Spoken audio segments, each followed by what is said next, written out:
The Monitor watched, always watching. From his satellite fortress in the bleed between dimensions, he observed the infinite tapestry of the multiverse. He felt a tremor, a disturbance unlike any he'd sensed before. A cold, annihilating wave, antimatter. It rolled across the dimensional barriers, leaving only silence in its wake. Worlds winked out of existence, their vibrant energies snuffed out like candles in the wind. Fear, raw and primal, echoed through the void. The Monitor knew what this meant. He had foreseen this moment, this terrible threat to all of reality. And now it had come to pass.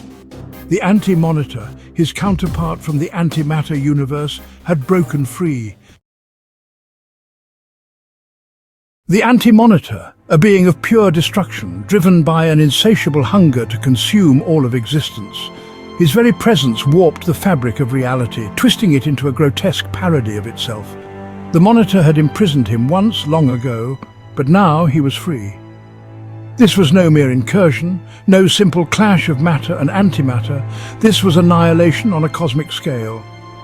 The Anti-Monitor sought nothing less than the complete and utter destruction of the multiverse, leaving only himself and his antimatter universe in its place. The Monitor felt a pang of despair.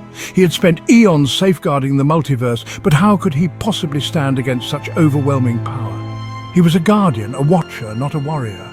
Yet he could not give in to despair. The fate of countless worlds, of infinite lives, rested on his shoulders. He had to act, and act quickly.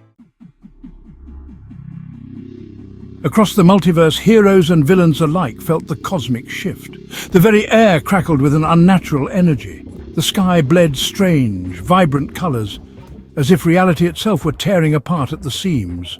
On Earth 1, Superman felt a chill run down his spine, a sense of foreboding unlike anything he'd experienced before.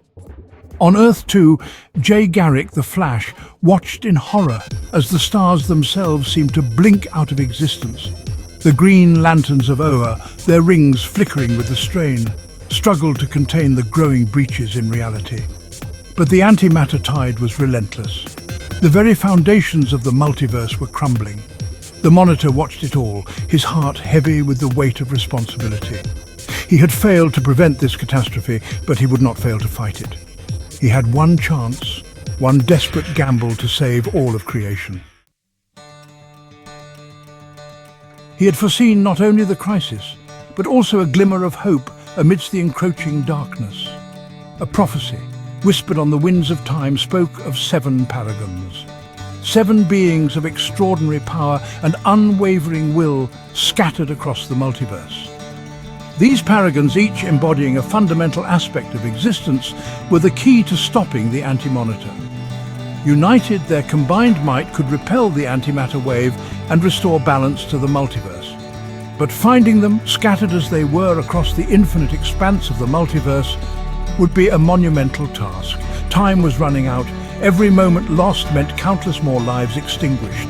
The Monitor had to act now before all hope was lost. The Monitor reached out with his vast cosmic awareness, his mind spanning dimensions, searching for the unique energy signatures of the paragons. He focused his will, pouring his very essence into 7 crystalline orbs, each resonating with the power of a different paragon. These orbs, acting as beacons, would seek out their destined bearers, guiding them to him, to their destiny. He released the orbs, watching as they shot out from his satellite, streaking across the multiverse like comets, each on a collision course with fate. One by one he sent them out, each carrying the hopes of countless worlds. He sent them to find a Kryptonian, a speedster, a dark knight. He sent them to find heroes, villains, and those who walked the line between. He sent them to find the paragons. The Monitor watched the orbs go, each one a tiny spark of hope in the face of unimaginable darkness.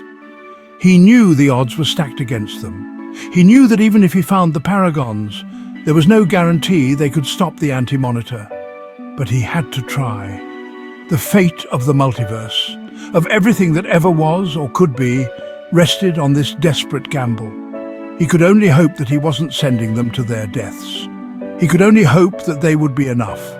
The Anti-Monitor was coming, and the multiverse awaited the arrival of its paragons.